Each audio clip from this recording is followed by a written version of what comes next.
Olá, boa noite a todos, todas e todes. Vocês que estão entrando aí, daqui a pouco eu vou chamar a Bel para nossa conversa. Vocês vão me dizendo se vocês estão ouvindo bem, se o áudio tá bom, se a imagem tá boa, se a internet tá legal. Vamos ter uma hora nessa noite de sexta-feira, bem agradável, conversando com a Bel, que é uma maravilhosa, que eu tenho muita admiração.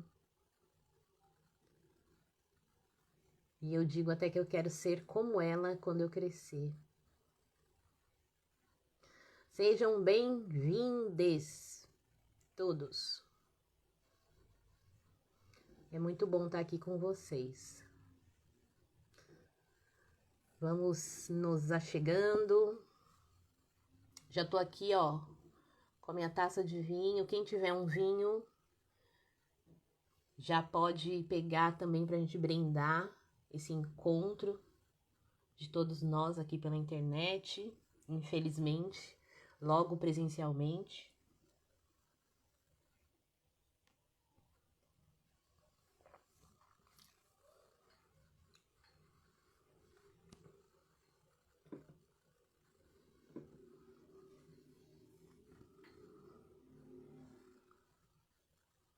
Não saiam, hein? Fiquem aí que daqui a pouco eu já chamo a Bel, falta só 3 minutinhos, vamos esperar que o Instagram ele tá fazendo esse movimento de chamar as pessoas para live. Espero que estejam todos bem, saudáveis.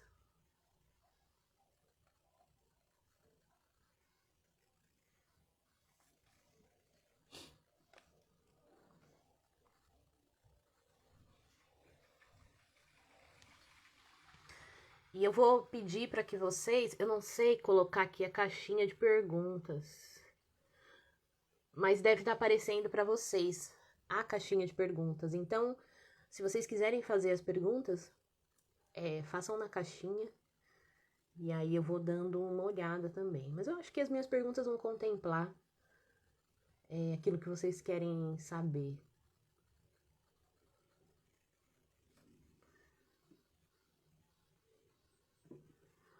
Falta 2 minutinhos e como eu não consigo, eu sou uma pessoa ansiosa de natureza, eu já vou chamar a Bel, então, tá?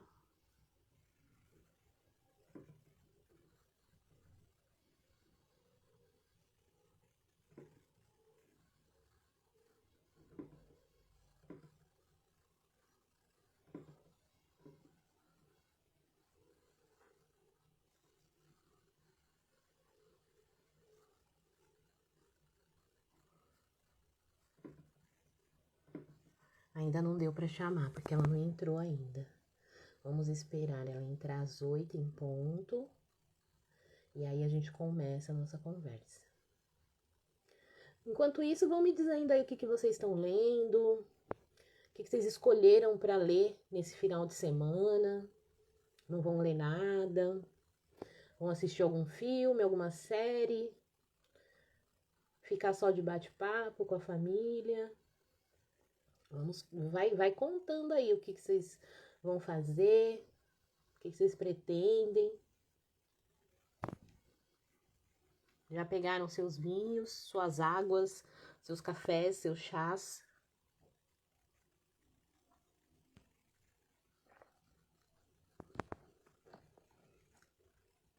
Tô muito feliz por esse dia. Vocês nem sabem o quanto.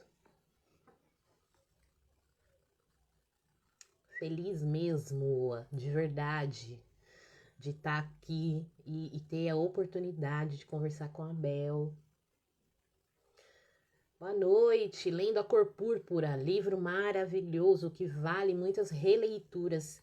Eu li só uma vez, mas qualquer hora pego para fazer uma releitura.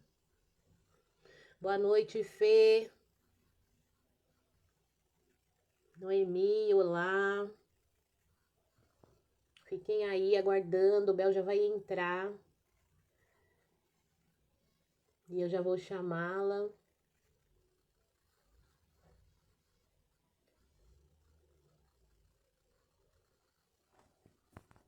Enquanto isso, eu pedi para que vocês me dissessem o que vocês estão lendo.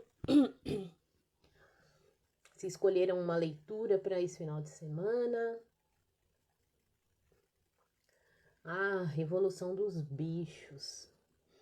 Gente, eu li esse livro também numa viagem que eu fiz pra praia. Era um pouquinho de praia, um pouquinho de leitura da Revolução dos Bichos. Mas faz anos, viu, que eu li. Meu Deus, faz anos já. Eu nem era casada ainda. Tô casada há 11 anos, então já faz bem um tempo. Jacobinos Negros. Não li ainda. Tá gostando? Lucas, seja bem-vindo. A conversa aqui vai ser boa hoje.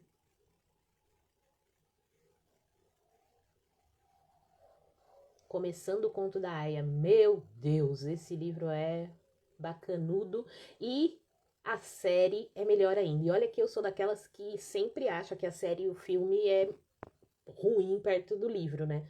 As adaptações eu sempre acho que são ruins. Mas a série, eu não vejo a hora que saia a próxima temporada.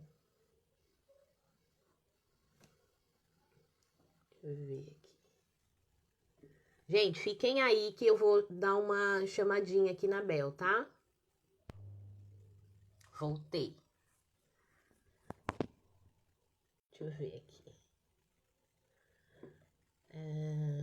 Tô relendo Memórias da Plantação. Gente, esse livro é sensacional. Estou lendo o Oficial Prussiano para um grupo de leitura. Não conheço esse. É bom? Estou na Decoloniais, Água de Barrela. A Água de Barrela é sensacional.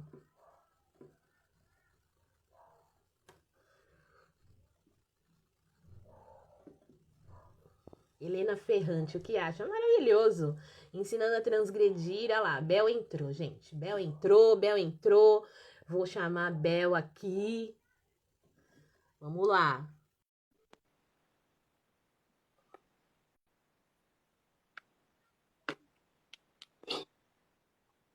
E... Finalmente esse encontro. Gente, tenho nem roupa para isso, Bel. Ai, Ah, como você é maravilhosa. E eu ansiei por esse momento um dia de ter você aqui no meu perfil para a gente bater um papo legal sobre literatura. Eu agradeço muito que você aceitou esse bate-papo. boba seria se não aceitasse, né? Tô muito feliz Encontrar com você. mesmo. Tô muito feliz mesmo. E não é pieguice. É de verdade, porque eu sou fã mesmo. Mesmo mesmo. Camila, você sabe que tem muita reciprocidade. Uma boa noite aí para todas, todes e todos. Tenho muita admiração, você sabe, né? Eu vivo te indicando quando alguém quer conversar com alguém sabida em livros, eu falo, chama Camila. Ah, precisa, chama Camila. Você sabe. Então é uma honra estar aqui. A gente já se cruzou aí em outros momentos da vida, inclusive quando eu estava entrando no mestrado, que eu acabei agora. Então, uma honra. Estou bem feliz de estar aqui com você. Obrigada novamente. Eu vou só te apresentar, tá, Bel? Para que as pessoas que não conhecem te conheçam e saibam também do trabalho que você faz, que é maravilhoso, tá?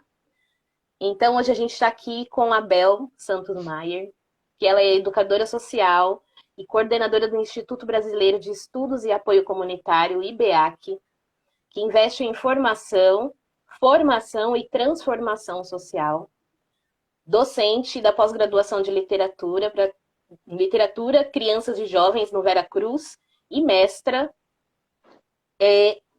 programa, fala para mim, programa de De turismo, pós-graduação em ação turismo. em turismo. É isso mesmo.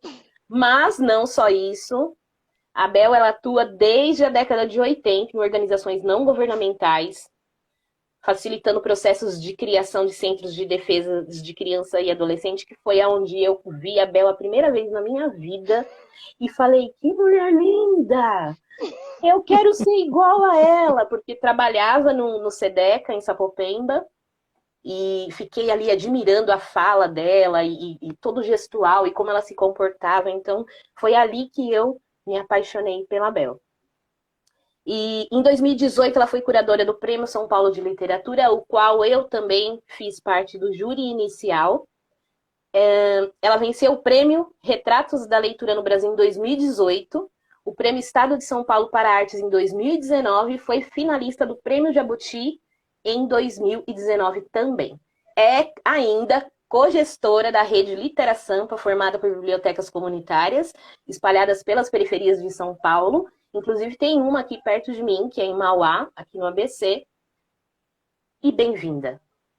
Muito bem-vinda, Ah, novamente. Bel é tudo isso obrigada. e muito mais. Mas É, a gente vive bastante, é um monte de coisas, né? é verdade. A gente faz mais coisas do que a gente possa imaginar, né? Quando coloca tudo no papel, fala, nossa, como eu produzo coisas, né? Como que eu estou fazendo acontecer vários projetos, né? Eu queria saber, Bel, como que você está passando todos esses dias aí de pandemia? Como que está sendo esse processo para você? Acredito que não esteja sendo diferente do de ninguém, mas como que andam os seus trabalhos? Você está conseguindo dar continuidade no trabalho da biblioteca, em Parelheiros? Olha, Camila, logo que começou a pandemia, a minha, como todo mundo, né? Fiquei preocupada, muito preocupada, porque a gente via a forma negligente que o Estado brasileiro estava lidando, e nós, das organizações sociais, as bibliotecas comunitárias que estão tão na ponta, né? Você conhece a turma de Mauá, conhece também a turma da Zona Sul de São Paulo. A gente está muitas vezes num lugar em que não há outros equipamentos, né? Então a gente conhece a ponta da ponta da ponta. E aí a nossa preocupação enorme era como proteger essas pessoas, né? Como nos proteger e proteger quem estava preocupado, com medo da fome, com medo da doença. Quando todo mundo estava pensando o que fazer com o tempo parado, tinham pessoas desesperadas, né? Pensando, eu não posso parar. Se eu parar, eu não como. E aí nós, né, acho que eu virei uma insistente em todos os coletivos que eu faço parte, de preocupada em como é que a poesia poderia fazer companhia para a gente. Como é que a gente poderia se agarrar à arte para nós cuidarmos de nós? Alguns de nós, né, fazem terapia, né, hoje isso está mais difundido, mas a nossa tendência é não cuidar da gente, né, é cuidar sempre de outras pessoas.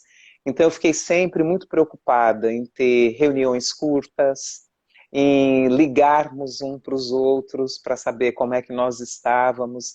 Nós criamos, né, na rede de bibliotecas comunitárias, barquinhas literárias para atravessar o mau tempo. Então, no meio de tudo isso, né, também a família, eu tenho pai e mãe idosos, tios idosos que tiveram Covid, você começa a perder os amigos, então, muito difícil, né? Então, eu estou bastante cansada e no meio de tudo isso teve um mestrado, eu escrevi a minha Ainda teve, né? dissertação, No meio de ainda tudo é isso, isso. teve um mestrado ainda, né? Teve o mestrado. Então, assim, até o meu mestrado, ele tem um texto, né, na dissertação, vários textos que chamam trocas de turbantes. É que eu falo exatamente disso, né? Como ser uma pesquisadora acadêmica e tendo tantos outros turbantes para carregar. Então, agora sim, eu estou cansada, igual todo mundo, mas esperando que a vacina, né, que a gente possa ter vacina, que a gente possa discutir aí seriamente as mudanças. Sim. Por aqui também eu tive algumas perdas, inclusive não faz nem um mês, né, que eu perdi o meu tio e padrinho para essa doença e faltando assim pouquíssimos dias para ele se vacinar. É uma sensação assim horrível. Perdi minha mãe de leite também para essa pandemia. Perdi algumas pessoas. É extremamente dolorido e cansativo, né? Nós já estamos cansados de estar cansados. Acho que é mais ou menos por aí, né? Mas a vida da gente também não pode parar, porque tem essas pessoas que precisam de nós. tem os nossos familiares, eu tenho os meus filhos, tenho o meu marido, meu trabalho. Então, as coisas têm que continuar caminhando, né? Eu preparei aqui algumas perguntas para você, Bel, mas nada que fuja da sua trajetória. É o que eu falei no começo, no início aqui da nossa conversa. Eu quero que as pessoas que não te conheçam ainda passem a conhecer e vejam como as suas palavras e a força do seu discurso é potente e gera transformação, tá? Para quem não sabe, Bel é formada em matemática. E aí as pessoas devem também, em algum momento, falar para você, né? Matemática, mas como que a literatura entrou na tua vida? Assim como falam para mim, que sou assistente social. Mas eu acho que tem tudo a ver e no fim as coisas se abraçam, né? Então, assim, conta pra gente da matemática, como que a literatura entrou na sua vida e fez essa revolução. Olha, fazer matemática já foi aí uma das revoluções, né, Camila? Ó, eu falei, né, eu não bebo vinho, mas eu bebo água. Eu peguei Aí, aqui um uma brinde taça ao nosso encontro. ao nosso encontro. E eu fui fazer matemática, né? Eu venho do Parque Santa Madalena, né? Uma região de favela, né? Eu morava lá na última rua de asfalto, na Rua Planalto dos Acantilados, com esse nome pomposo. E aí quem Conheço. é que conhece, né? Então, meus pais, né? Minha mãe e meu pai moram lá e uma irmã. E aí, assim, né? Quem estudava, né? De nós ia fazer o magistério. A gente não fazia pedagogia, né, naquele tempo, ia fazer algumas áreas ligadas à docência, e eu fui uma das poucas, né, do bairro que conseguiam fazer o ensino médio, trabalhar dentro da formação. E aí tinha essa coisa, né, com o pai principalmente, né, puxa, já que gosta de estudar, estuda uma coisa de verdade. E o pessoal achava que número era coisa de verdade. E aí fui para uma faculdade particular, né, uma faculdade em que eu era a única pessoa negra dentro da sala de aula. Nós éramos 4 mulheres dentro da sala, porque a gente fazia ciências matemáticas, né? E os 2 primeiros anos era muita gente junto e depois que separavam. Então ali já foi uma resistência, né? Não tinha muito sentido aquilo ali para mim, além de falar, olha, por que não? Mas é nesse mesmo tempo, aí aos 18 anos, que eu encontro os poetas negros dizendo, porque sim, a literatura negra me ajudou a dizer muitos sims para mim. Foi ali que eu encontrei gente, né, declamando poemas que falavam de dores que eu sentia e não sabia o nome. A gente cresce, né? Eu sou alta, né? Eu tenho quase 1,80 m, eu era muito magrinha, esse vozeirão desde a adolescência. Então você acha que você está fora do lugar. Mas você acha que é uma coisa que, todo adolescente se sente meio fora do lugar. Mas quando você é uma adolescente negra que vai furando os cercos e frequentando lugares em que cada vez tem menos pessoas parecidas com você vai se percebendo ainda mais fora do lugar.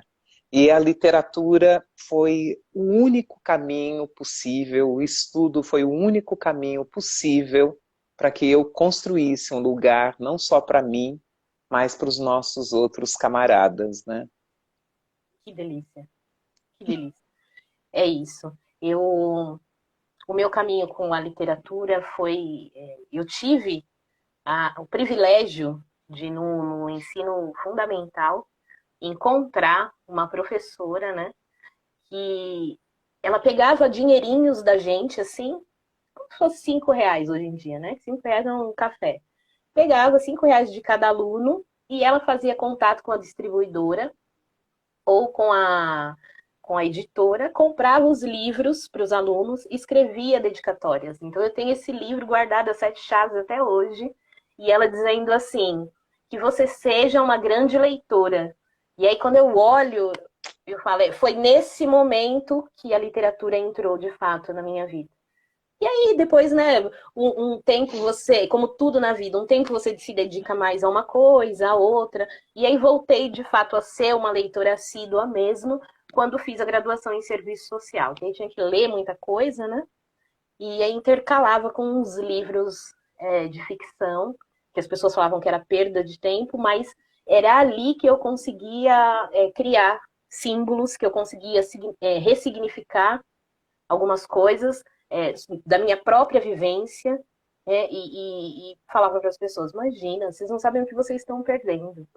A literatura, ela tem esse poder transformador e um poder crítico, que faz com que você construa uma visão crítica de sociedade e de mundo e de vivências próprias mesmo, que vai te dar um arcabouço, um substancial enorme para trabalhar várias questões, né, na nossa vida. Exato, e sabe que você falando disso, né, da professora, eu fui professora, né, no Madalena, eu dei aula no Arlindo Caetano Filho, né, uma escola ali da Viela Paulo Rosa, e aí uma coisa até meio intuitiva, né, eu entendia esse lugar da literatura um pouco como aquela cobertinha que alguém coloca em você a hora que você está ali largado no sofá, você é mãe, né? Quantas vezes você não cobriu, né? Sua menina e seu menino, e isso é tão gostoso. E eu entendi a literatura, né, como essa cobertinha que você coloca. Nós tínhamos salas muito numerosas, né? 35 alunos, 40 alunos. E quando eu dava aula já ali, muito menina, né, eu parava a aula sempre meia hora antes e lia. A gente conseguiu ler quase inteiro o Mundo de Sofia. E era muito bonito esse movimento das crianças, né, de se reorganizar dentro da sala de aula, né, a gente trabalhava em círculo, hoje é uma coisa muito comum, mas eu estou falando do início, final dos anos 80, início dos anos 90, trabalhar em círculo era bagunçar a sala de aula. E a gente apostava nisso, porque eu estava lendo coisas que diziam sobre isso. Aí eles colocavam no final da aula, a gente colocava tudo em ordem para não atrapalhar outra professora. E era lindo ver crianças dormindo, né? Dormindo porque você leva uma voz. Tudo bem, eu tenho uma voz meio hipnotizante, né? Mas você levar, eu sei, né? Você levar a literatura como um lugar, né? Você fala disso, de parecer que a literatura é não fazer nada. Talvez por isso a gente foi distanciando tantas pessoas da leitura, porque parece que a gente não pode não fazer nada. E Sim, quanto a literatura está fazendo com a gente, enquanto a gente está ali, né? Parado, lendo, ouvindo. a todo momento querem que a gente produza, produza, produza, e estar num momento, no silêncio da sua leitura, é não produzir. Isso não gera nada, né, para a sociedade. Gera para o indivíduo, mas a sociedade não quer que gere nada para o indivíduo, né? E eu até, nos meus trabalhos, assim, quando não estava em pandemia, eu sempre, em alguns momentos do meu horário de almoço, eu lia algumas páginas. E as pessoas chegavam até onde eu estava e falavam, ai, você tá aí tão sozinha, vim aqui conversar com você. Eu falava, mas eu não tô sozinha. Eu tô aqui dentro de uma história maravilhosa que você não tem nem ideia de como tá sendo isso. E as pessoas têm mesmo essa visão, né? Do leitor é uma pessoa solitária, é uma pessoa que não produz, fica procrastinando as coisas. Aqui em casa eu tive uma dificuldade muito grande para que as pessoas entendessem que a leitura que eu faço dos livros é trabalho. E é um trabalho intelectual. Então eu demorei assim muito tempo para que entendessem. Então hoje quando eu estou lendo, existe um respeito que assim, a mamãe ou a Camila está lendo, deixe ela lá, é o trabalho dela, né? Então eu consegui fazer com que essa atmosfera de não faz nada, ficar aí sentada sem fazer nada, não é isso. Né? A gente está trabalhando, se não trabalhando mesmo para ganhar o monetário, a gente está trabalhando o ser, né? A gente está trabalhando o cognitivo, a gente está trabalhando a nossa personalidade. Isso é maravilhoso, né? Isso é uma conquista, né, Camila? Desculpa te cortar outra vez, né?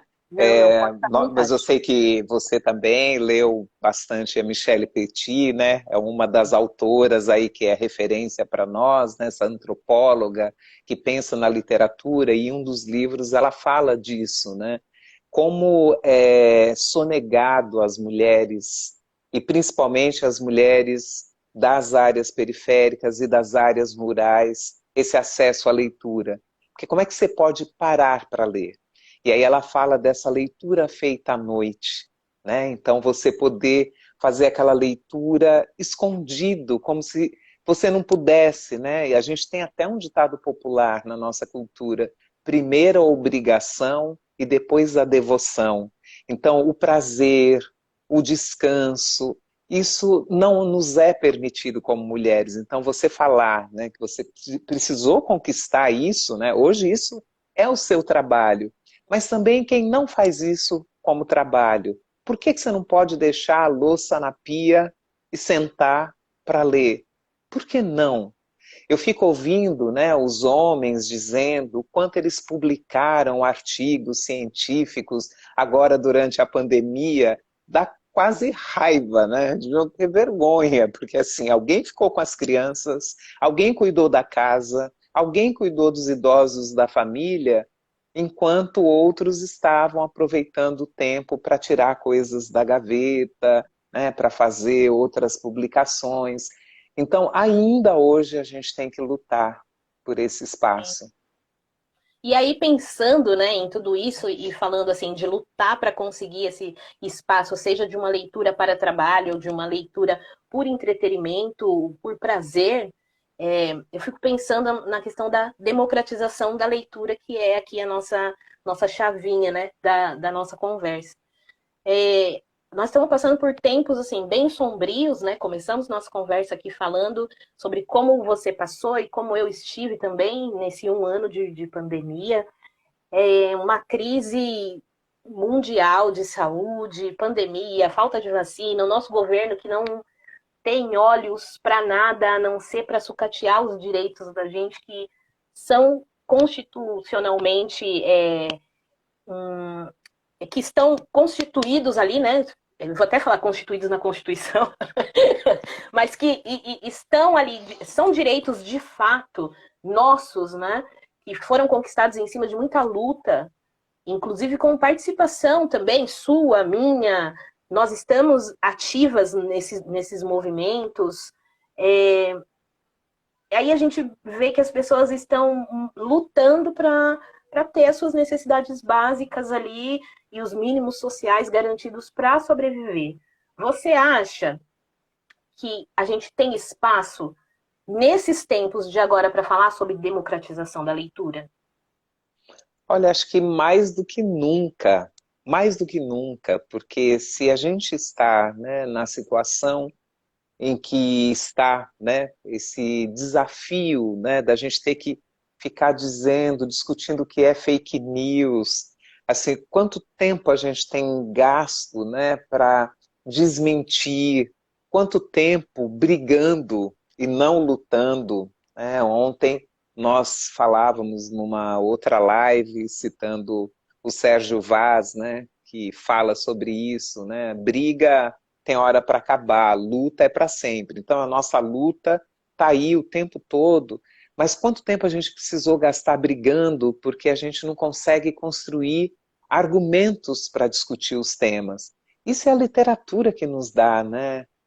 É a literatura que nos dá a capacidade de acompanhar diferentes pontos de vista, de olhar a complexidade dos personagens, de olhar outros lados, né, de todas as histórias, de discutir, de conseguir surpreender-se, de construir sonhos. Então, assim, no momento em que a vida está ameaçada, e não só a vida dos homens e mulheres, mas a vida do planeta, a natureza.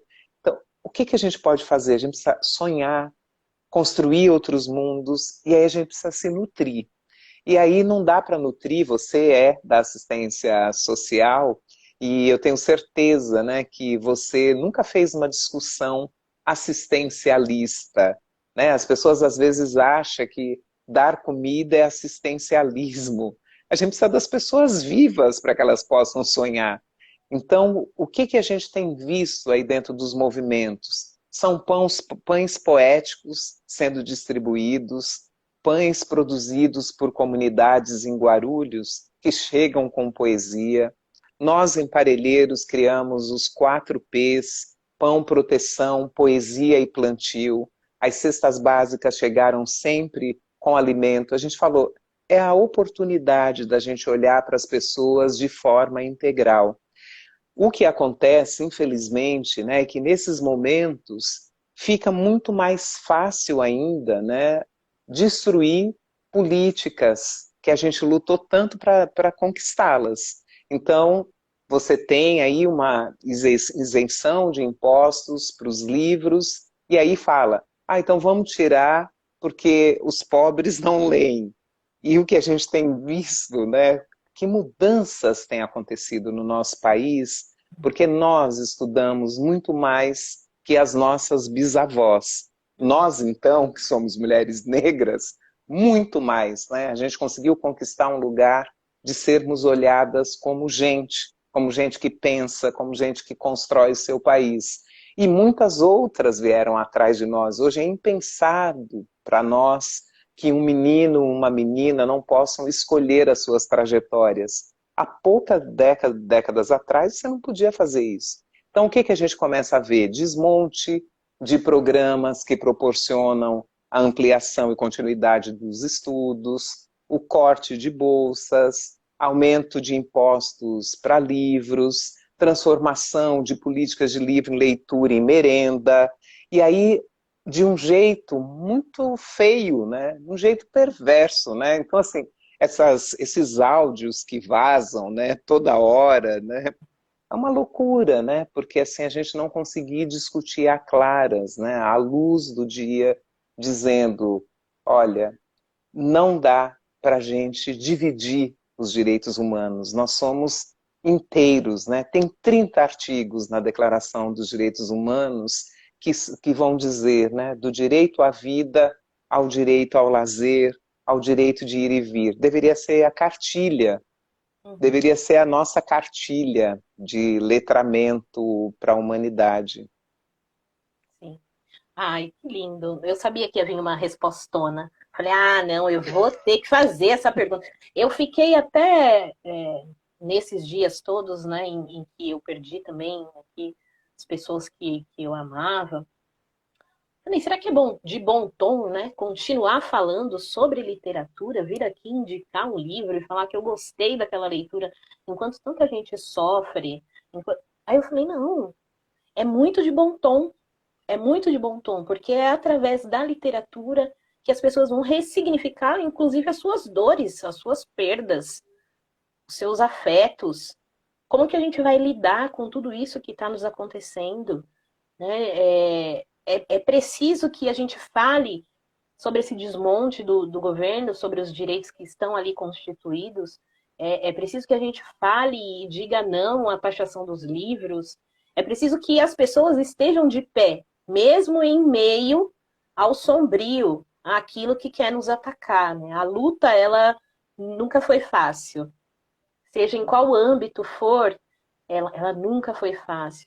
E eu também, no meu trabalho, que eu tenho um outro trabalho, né, que eu sou CLT, que paga minhas contas, de verdade, também estou ali numa luta para garantir acesso às pessoas a terem a medicação para se tratar. Porque essa pandemia está gerando muitas patologias psíquicas e as pessoas não têm dinheiro para comprar, porque não tem emprego. Então, no meu trabalho, eu garanto, né, um pouco de acesso para que a pessoa consiga continuar fazendo esse tratamento, que ela consiga pelo menos elaborar alguma coisa na vida, né? Não tá fácil mesmo para ninguém. E é de bom tom que a gente continue, sim, falando sobre livros, falando sobre leitura, lutando pelas coisas, botando a boca do mundo, né? E eu aqui não paro. Eu sei que você aí também não para, e tem muita gente que está assistindo a gente aqui também que não para, e é isso, né? A gente precisa E, continuar. pois é, Camila, e tem uma coisa assim, né? A gente já ouviu muitas vezes durante essa pandemia que o nosso riso ele é transformador, ele é revolucionário. A gente precisa rir com a mesma intensidade que a gente chora, porque é aí que a gente encontra os nossos. Você não vai rir com quem ri de você, Você vai rir com quem ri com você, com quem celebra a vida com você. E você vai chorar com os seus, estando perto ou longe deles. Então, a literatura, né, ela ajudou para a gente, nos ajudou muito a falar daquilo que a gente sente, nos ajudou, né, por outras personagens, a saber que a gente não está solto no mundo, a gente encontrou a nossa família literária.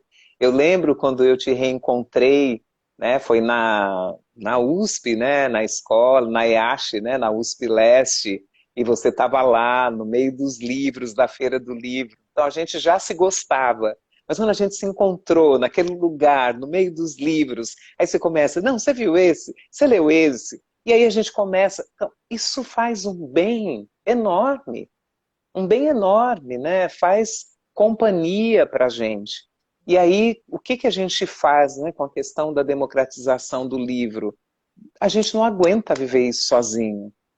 Você lê, né, Hibisco Roxo, da Chimamanda, né, você lê Amada, da Toni Morrison, você lê As Cidades Invisíveis, de Italo Calvino, e se fala assim, gente, não dá, por que, que só eu?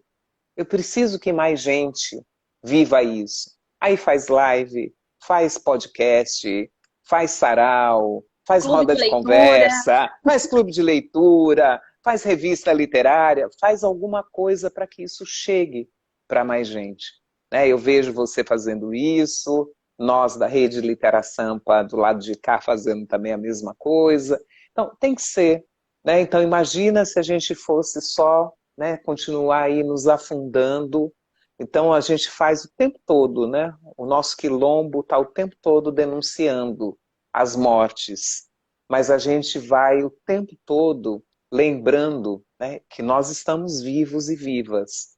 Então a gente tem que denunciar e contribuir para que mais gente viva. E a literatura, ela é um jeito, né? Enquanto a gente estiver contando histórias, né? Isso que o Krenak falou tantas vezes, repetidas vezes aí nas lives, a gente vai suspendendo o céu. E a gente está precisando, né? Respirar, olhar para o céu.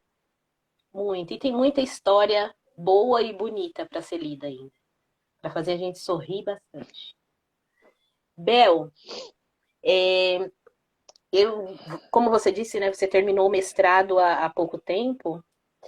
E eu queria que você contasse pra gente, assim, como foi essa trajetória agora. A Bel de agora. Porque eu vi uma entrevista sua em que você falava assim: eu incentivei todo mundo a ir pro mestrado. Falei, opa, e eu não vou? Né? Então eu fui.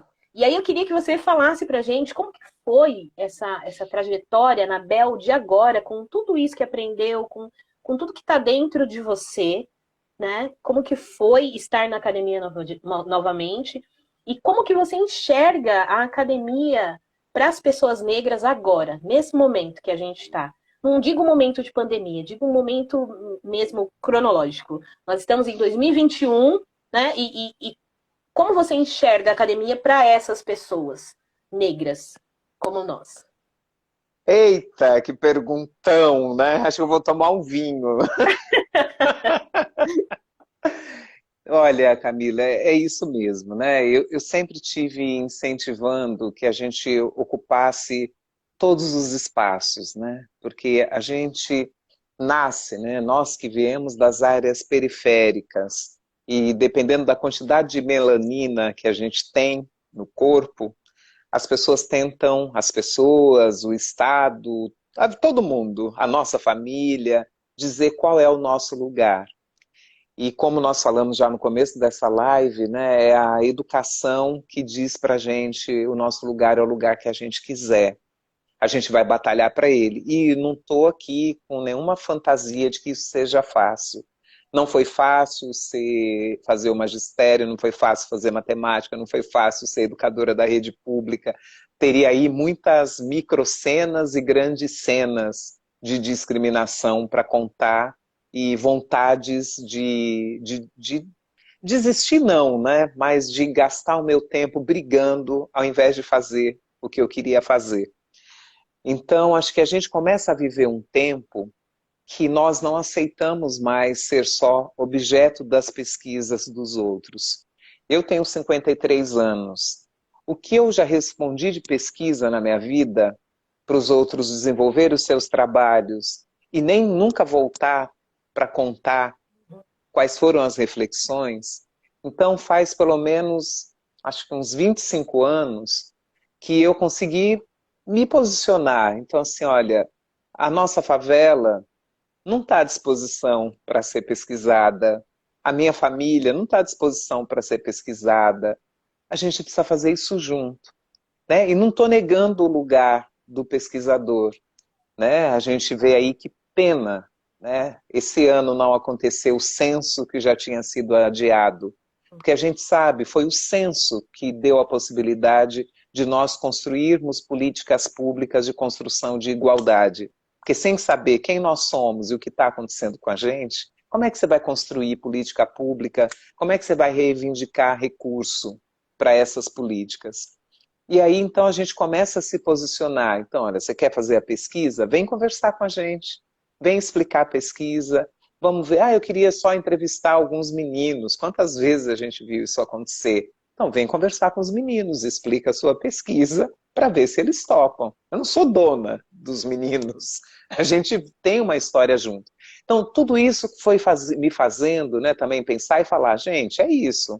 Ou a gente vai lá para dentro para isso mudar, ou não adianta a gente ficar só aqui do lado de fora reclamando.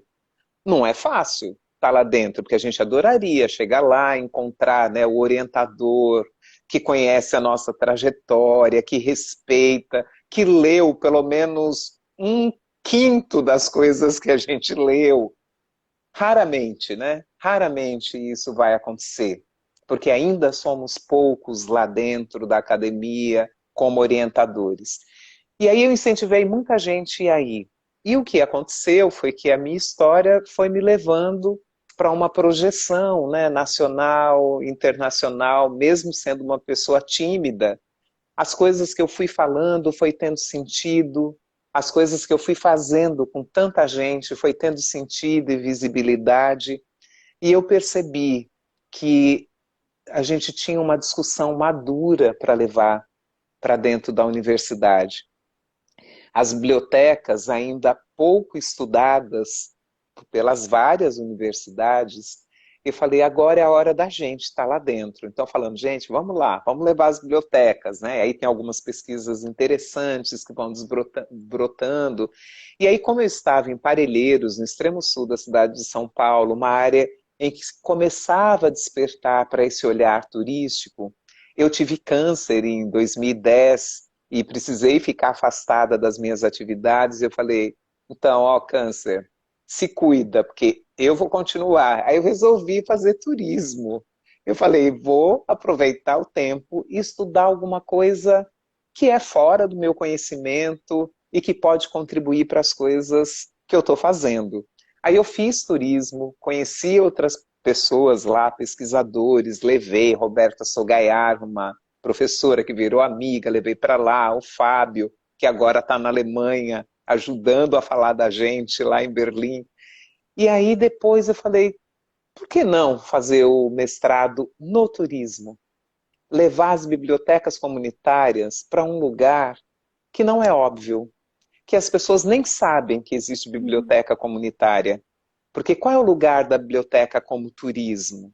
Então é visitar a biblioteca de alguma pessoa muito famosa, visitar bibliotecas famosas de cidades famosas, mas as bibliotecas comunitárias estão aí, se movimentando, as pessoas conhecendo.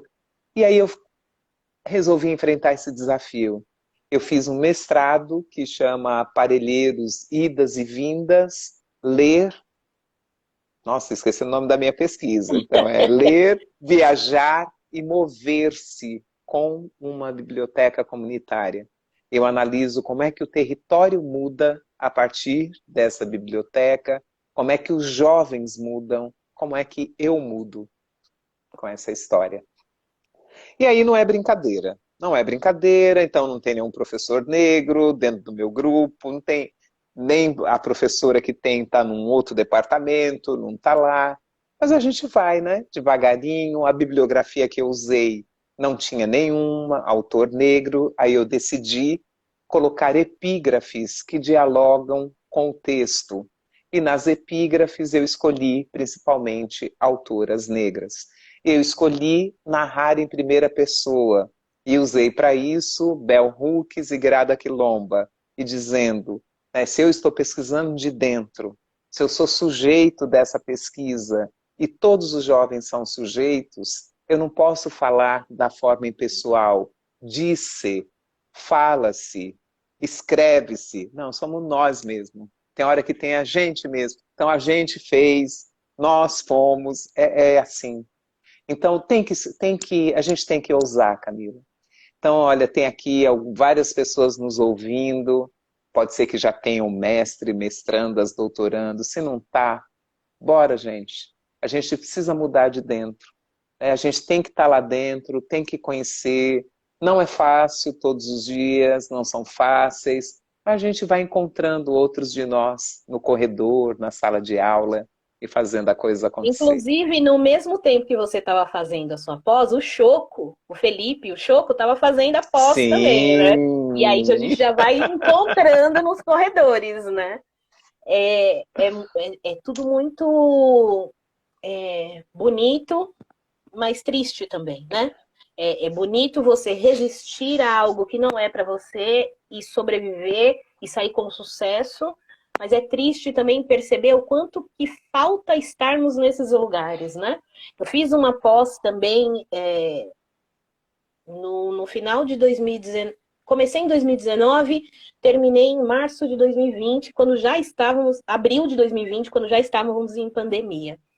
E muito do que eu queria dizer também, a minha pós, o trabalho final foi um artigo que eu tinha que escrever, e eu quis escrever sobre um conto de Conceição Evaristo, do livro Submissas Lágrimas de Mulheres, e toda a literatura que eu apresentava, ou quase toda, os professores não conheciam. Então, eu fiz com que eles reconhecessem que existe uma literatura negro-brasileira, né, para além daquelas literaturas que eles queriam me apresentar. E aí tirei 10 no artigo, porque não sou fácil não também, entendeu? Vão ter que engolir a gente lá, e é dessa forma. E apresentei, a gente acaba apresentando para os professores, né, a bibliografia que eles não conhecem, porque ficam naquele movimento, né, eurocentrado, naquele movimento da hegemonia branca de quem escreve, e não abre, né, espaço. E eu acho que nós temos ainda mais que estudar a nossa literatura negro-brasileira para que ela entre também nesses cânones aí que inventaram, né? Porque quem é que diz que é clássico ou não clássico? Não somos nós. Não é a literatura feita por nós, né? Então temos que estudar a nossa literatura e transformar também esse modelo de crítica literária e tudo mais, né? Isso. Eu logo irei também para o mestrado, pode esperar. Estou esperando tudo acontecer aqui, essas pandemias passarem. Vou para a universidade aqui, ó, Federal do ABC, que é do ladinho da minha casa. Estarei lá com fé e pelos meus sonhos e pelos sonhos de muita gente também. Porque ou a gente vai para dentro desses lugares, ou a nossa voz e o nosso discurso nunca vai ser ouvido da forma que a gente quer, né? É isso, é isso. Tem que ir, né? E depois que eu fiz a minha defesa, algumas pessoas me escreveram. E mais jovens, né? Bem mais jovens que eu, me escreviam e falavam assim: como você conseguiu narrar em primeira pessoa? Como seu orientador deixou? Então, eu falei assim: primeiro não é deixar, né? É um encontro. Né? Um mestrado, um doutorado, precisa ser um encontro, precisa ser um diálogo. Então eu falo sempre assim, esse teu orientador, orientadora, parceiro, pode até não ter lido todas as coisas que você leu, mas tem que ser um parceiro que topa fazer esse caminho junto, que topa. E o meu orientador, o Tiago Alves, ele topou fazer esse caminho juntos, e a gente falou, nós não estamos nem inaugurando isso, né? Então já aconteceu. Então isso que você fala, Camila, é muito importante. A gente tem que ler, a gente precisa conhecer as regras, a gente precisa conhecer os nossos autores, porque aí não dá para a gente fazer uma conversa superficial, né? Porque do outro lado você pode encontrar uma arrogância que faz mal, né? Que vai falar assim, olha, você já leu isso? Você já leu esse? Você já leu aquele? E aí você não leu, se você não tem como mostrar o que você já leu também, você se deixa derrotar por uma arrogância do outro lado. Então, para construir essa parceria, claro que tem que ter um movimento de lá de dentro também. Eu tenho encontrado muitos professores e professoras muito interessantes, mas que estão fazendo um caminho, né? Alguns ficam muito presos às regras e não se abrem para esse diálogo. Então, é a gente que tem que fazer. O interesse tem que ser da nossa parte. Então, assim, a gente tem que estar lá. E eu tenho falado, vamos para as universidades públicas. Nossas mães que nunca nem passaram na porta pagaram demais, né, para essas universidades existirem. Todos nós contribuímos. Então é um direito. Nós estamos falando de democratização. Vamos. A minha mãe, ela adora falar para as pessoas todas. Às vezes ela fala coisa até que eu não sou. Aí eu tenho que falar, não, mãe, calma, não sou tudo isso ainda. Ela adora falar, porque é isso, né? A gente dá continuidade aos sonhos das nossas mães, aos sonhos das nossas avós, e isso não... É bem aquela coisa assim, não fez mais que sua obrigação. Eu acho isso. Não fez mais do que a sua obrigação, porque elas lutaram muito para que nós estivéssemos vivas aqui agora e conversando, né, sobre isso.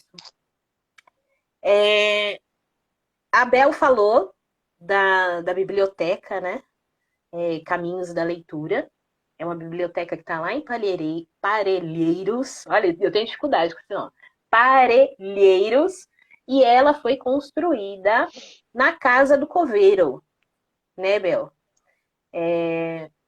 Eu preciso ir lá, qualquer hora dessas. É que eu moro muito longe, né? Eu moro do outro lado. Quando eu vou na Cooperifa, eu já demoro, assim, 2 horas para chegar lá. De carro, né? Que eu tô aqui no ABC, vou para lá, demoro 1h30, 1h40. Mas eu ainda tô devendo uma visita na biblioteca de vocês. Quero muito ir como observadora, primeiro, e depois se quiserem fazer um convite, tudo bem, aceito. Mas quero conhecer tudo que vocês fazem lá, porque eu sei que não é só uma biblioteca com livros, mas vocês desempenham também várias ações que são voltadas para a comunidade. Você podia falar algumas dessas ações para a gente que vocês desenvolvem lá? Conto sim, né? A gente fala que nós conseguimos, né, palavrear os 7 bairros em que nós estamos, levando a literatura do cemitério à maternidade. E não é uma metáfora, é verdade, né? A biblioteca começa numa unidade de saúde com uma ação chamada Pílulas de Leitura. Os jovens ficavam lá na sala de espera, lendo poesia, e também os médicos receitavam, né? Entregavam livros junto com a receita para as famílias. Depois a gente sai de lá, vai para o cemitério, para a Casa do Coveiro, e de lá começam a nascer uma série de ações. Uma delas, as sementeiras de direitos, que nascem para enfrentar o movimento Top 10, né? Aquele movimento de exposição, né, das meninas dentro de um ranking das meninas mais safadas, e aí as meninas da biblioteca começam a se encontrar, discutir as questões de gênero, as mulheres mais velhas vão chegando, e aí nascem as sementeiras de direitos. A gente acabou de contar no Sampa Mundi, eu e uma das jovens escrevemos um artigo falando sobre a ação política das sementeiras, essa política miúda que acontece no cuidado, que está ali dentro do território, né, cuidando umas das outras e ocupando o espaço público. Com as sementeiras nasce as amaras, que é um núcleo de alimentação saudável. As amaras nascem para a gente começar a pensar, por que aqui em Parelheiros se planta orgânico e se vende na Vila Madalena, no centro da cidade, e aqui a gente não consome, e vai só aumentando os índices de pessoas diabéticas. E aí as amaras nascem fazendo alimentos com os as plantas, né, da região, as plantas comestíveis da região, e com o nosso trabalho de literatura, elas decidem, em contato com a Carolina Maria de Jesus, né, com a obra de Carolina, que morreu em Parelheiros, elas passam a dar nome para o cardápio, e o principal cardápio chama Espetáculo para Carolina, que é um café da manhã mais completo, cheio de itens, porque elas criam esse nome dizendo quem passou fome merece a melhor refeição. E oferecem o espetáculo para Carolina, para Conceição Evaristo. Você falou que trabalhou com o conto de Conceição.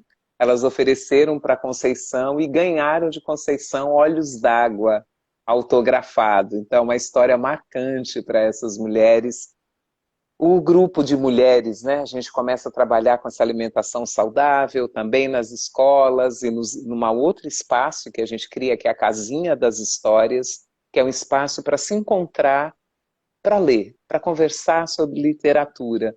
E juntando toda a nossa turma com um outro parceiro, o Tião Rocha, o CPCD, a gente tem uma ação lá em Parelheiros, e nós criamos as Ruas Adotadas, que é essa ideia, né? Os adultos adotam a rua e a rua adota as crianças. A rua precisa ser o lugar mais seguro, o lugar menos violento e o lugar em que a aldeia inteira se responsabiliza pelas crianças. Então, o que acontece na rua? Com as tintas, né? São produzidas tintas com as terras de Parelheiros, essas tintas se pintam os muros, e na rua acontece brincadeira, leitura, jogos, encontros. Se vocês olharem lá no YouTube do IBEAC, tem alguns vídeos muito bonitos desses encontros com os contadores de história e com as mães mobilizadoras, que são essas mães que levam a literatura de casa em casa. E aí eu conto como é que a gente chega até a maternidade, porque as mães mobilizadoras, elas acompanham essas mães durante o pré-natal, acompanham o nascimento do bebê. Em alguns casos, as mães pedem que as mães mobilizadoras as acompanhem ao hospital, porque se constrói um vínculo num momento de tantas inseguranças, fragilidades. Tem essa mulher que está ali conversando, orientando, ajudando a fazer o plano de parto. E com esse grupo, durante a pandemia, nós construímos o primeiro livro das crianças de Parelheiros, que se chama Nascidos para Ler, no Melhor Lugar para se Viver. É um livro que está na gráfica, quentinho, deve estar saindo aí para o dia 14 de maio, e os bebês de Parelheiros vão sair da maternidade já com esse livro construído por esse time de Parelheiros, por essa família leitora. São fotografias de bebês e microcontos sobre as expressões do bebê. O choro, o riso, o olhar-se no espelho, o engatear-se, engatinhar, a brincadeira com o chinelo. Tá a coisa mais linda do mundo, Camila. Nós estamos apaixonados por esse processo coletivo. Foi 1 ano de oficina, nós começamos em abril, fazendo oficinas com João Carrascosa, Juliana Carrascosa, comigo, Dolores, Val, e a gente chegou a esse livro do qual a gente se orgulha muito, inspirado numa experiência italiana, no Nati per Leggere, que é essa ideia de que a literatura, ela é um nutriente e precisa estar presente mesmo antes da gente nascer. E quem é que pode fazer essa literatura espelho? Né? Então, essa comunidade está fazendo um primeiro livro em que esses bebês se encontrem e que seja uma porta de entrada, igual a sua professora escreveu para você, né? Tem um texto mesmo, o texto que abre, que foi construído por nós, ele fala disso, né? A gente espera que esse seja só o seu primeiro livro, que você não precisa esperar tanto para encontrar com a literatura. Então, o primeiro fizemos nós. Nossa, Então que é isso. A gente lindo. põe literatura em todo lado, todo lado. Que lindo, que lindo. E olha só como a leitura é transformadora, como a literatura é transformadora. A gente não pode negar esse direito para as pessoas. negando esse direito, a gente retira um pouco da dignidade dessas pessoas. Então, você apresentar isso desde antes do nascimento faz parte de todo um complexo de direitos, né? Porque depois essa pessoa ela vai se comunicar através da linguagem, através da escrita, através da leitura. Então, não dar isso, não proporcionar isso para um cidadão é também não proporcionar, de certa forma, dignidade. Essa pessoa não vai conseguir transitar na sociedade, né? É maravilhoso isso, maravilhoso. Parabéns pelo projeto. Nossa, adorei. Vocês, assim, não têm ideia de levar isso para outras comunidades? Eu sei que é um baita de um trabalhão, vocês têm que fazer interconexões ali com o BS, com escola, com vários setores ali, né, das atividades da localidade, né? Não é fácil, mas você tem pretensão? É um sonho seu isso? Levar para uma outra comunidade? Tipo uma Madalena, por exemplo. Levar isso pro Madalena e dar continuidade como se fosse em Parelheiros. Acho que, na verdade, nem seria continuidade, mas um outro projeto, porque Madalena tem outras características também diferentes de Parelheiros, né? E aí a gente não pode desconsiderar isso, né? Tem as características próprias ali da localidade.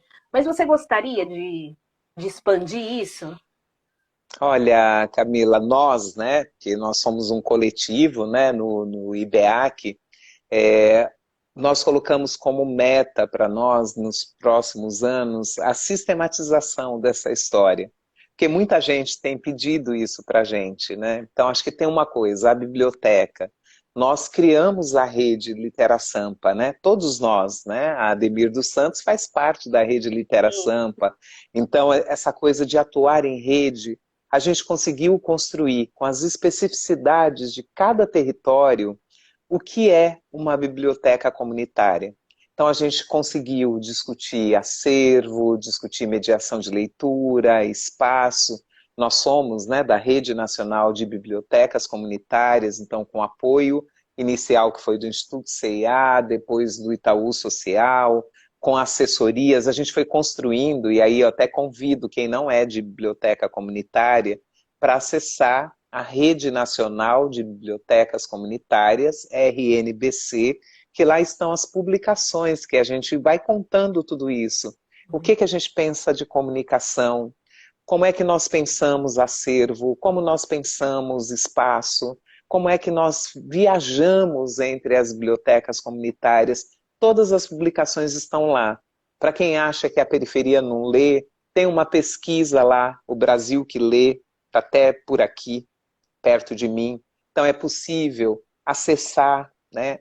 Ó, essa é uma publicação da RNBC. Aqui está outra, a Expedições Leituras, tudo disponível para download. E aí nós do IBEAC temos pensado também como é que a gente vai fazendo isso coletivamente. Claro que o meu mestrado já foi um jeito de sistematizar a história da biblioteca. Então está lá.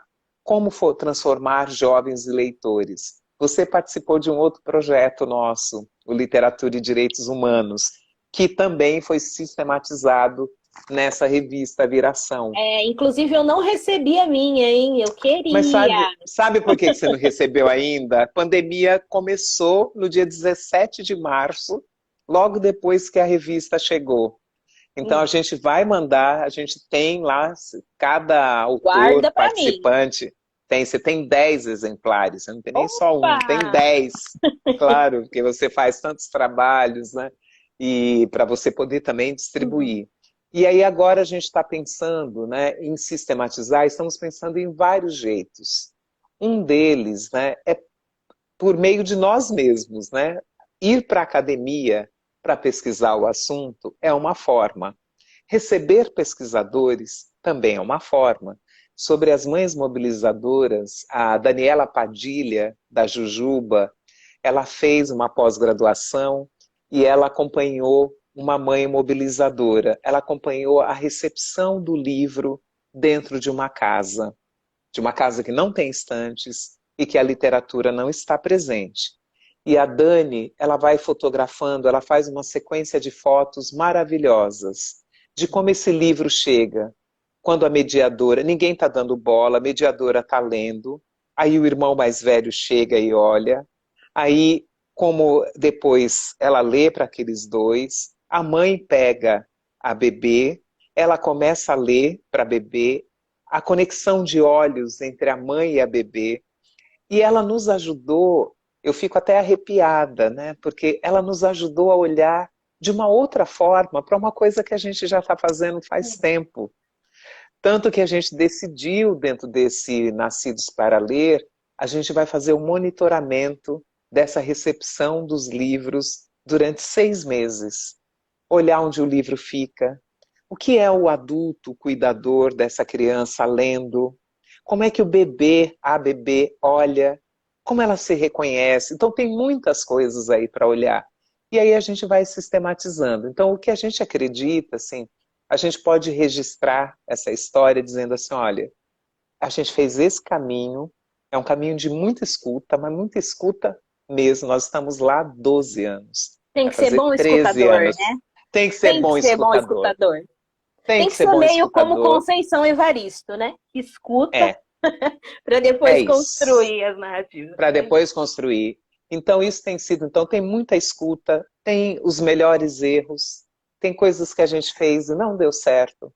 E aí a gente aprendeu com eles. Então a gente quer mesmo sistematizar isso de como é que você fortalece um território e como é que você convoca vontades, né? Como podemos convocar vontades a partir da literatura, a palavra na mão das pessoas, a escrevivência, a palavra como cura, a palavra como cuidado, a palavra como construção de autonomia.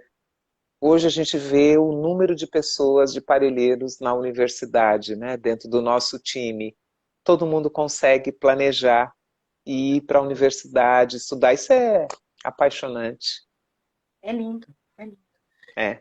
E parabéns de novo, porque o projeto é lindo, e dá vontade até de fazer parte também. Queria eu estar mais próximo, ou talvez quando for para outra comunidade, de repente, né, se estende, vem aqui para o Madalena, porque eu estou bem numa parte de Santo André que faz divisa com Elba.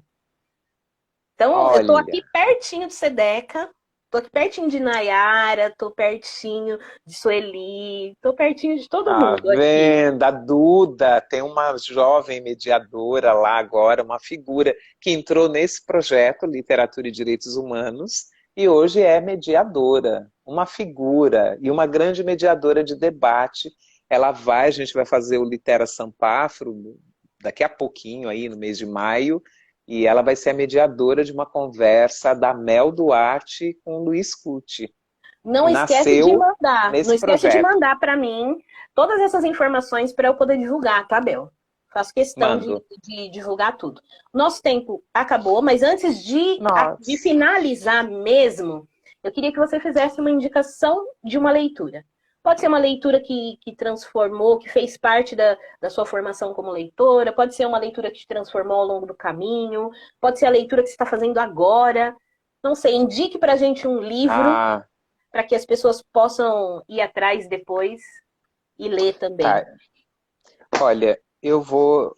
Pode ser. Posso indicar dois? Pode indicar Pode quantos você indicar quiser. dois, né? Vou indicar dois, porque a gente vive falando de livro, trocando, né? Nós duas. Ó, um deles não está aqui ainda, não está aqui perto. Um é Amada. Eu decidi assim fazer uma imersão em Toni Morrison. Comprei tudo que está traduzido, infelizmente eu não leio inglês, então eu até tenho os livros dela em inglês, eu fui lá para os Estados Unidos e não aguentei, né? Fui visitar algumas bibliotecas, eu falei, um dia eu vou aprender inglês. Então eu já tinha inglês, e aí felizmente começaram a traduzir, então eu tenho agora todos que estão traduzidos já para o português, eu estou fazendo uma imersão, e Amada me pegou, de um jeito assim, eu li primeiro O Olho Mais Azul, né, e que você também já leu, você já leu Amada também? Não li, não li. Ai, Estou lê, devendo essa para Toni Morrison. Eu li lê. Jazz, Eu li Jazz, É. eu li aquele que é, acho que Deus Ajude Essa Menina, Uhum. e O Olho Mais Azul, mas o Amado ainda não li. Ele tá aqui Olha, Amada é esperando. uma coisa, né? Essa casa assombrada pelo bebê que a mãe matou para não ser escravizada. E a vida de todo mundo vai em cima desse bebê que assombra a casa e a família, nessa mistura de ternura, de cobrança. Então é um livro falando de memória, é incrível, assim. A Toni Morrison é demais, né? Eu falo assim, que coisa, né? Tem Então eu pessoas que tô, deveriam ser imortais, né? Porque deviam. para produzir mais coisas bonitas para a gente ler e para permanecer mais tempo com a gente, infelizmente, né, não é assim. Mas É ela uma é uma pena. das escritoras assim que eu também mais gosto e que eu tenho mais exemplares de livros. Porque quando eu gosto de uma pessoa, eu quero ler tudo daquela pessoa. Então vou adquirindo. Uma hora eu vou ler. Mas eu sei que tá ali, eu já fico mais tranquila, sabe? Aquela coisinha, É, fica mais tá calmo, eu ali, também. Tá ali. tá ali, eu Eu tô tenho uma tranquila. prateleira, eu tenho uma prateleira, né, em casa que é assim, só para eu olhar, tá me esperando ali, então tá ali. E aí eu vou indicar também um outro que, né, uma outra tradução, que é aqui Entre Nós Mesmas, Poemas Reunidos, da Audre Lorde, que também, né, eu lia algumas traduções que chegavam esparsas nas redes sociais, então é muito bacana, né? Esse aqui tem ainda prefácio de Cidinha da Silva, então é muito bacana, né, E poder se não me ter... engano, Bel, te cortando, a Cidinha tava aqui vendo a gente, viu? Ah, é? Ela tava Eita, que aqui. Eu não sei se ela já sorte, minha irmã. saiu. Ela entrou, eu vi que ela entrou, não vi se saiu, né? Ah, que sorte. Então, esse aqui, prefaciado pela Cidinha, maravilhosa a tradução. Então, acho que é muito bom. E aí eu vou indicar um que eu já falei, né? Esse aqui, O Brasil que Lê. Eu teria outros livros para citar, mas eu estou no Conselho do Jabuti. Uhum. Então, eu não quero fazer nenhuma indicação que possa prejudicar alguém que esteja concorrendo. Então, eu estou lendo muitas coisas novas que me chegaram, maravilhosas, mas é melhor não falar, vamos deixar aí passar. Espera, né? Espera um Espera. pouquinho, as pessoas seguram a ansiedade que logo, logo vai chegar pra gente. Bel, agradeço de novo por você ter aceitado vir aqui conversar. Você viu que o papo foi leve, né? Nem fiquei fazendo muitas perguntas Não. assim.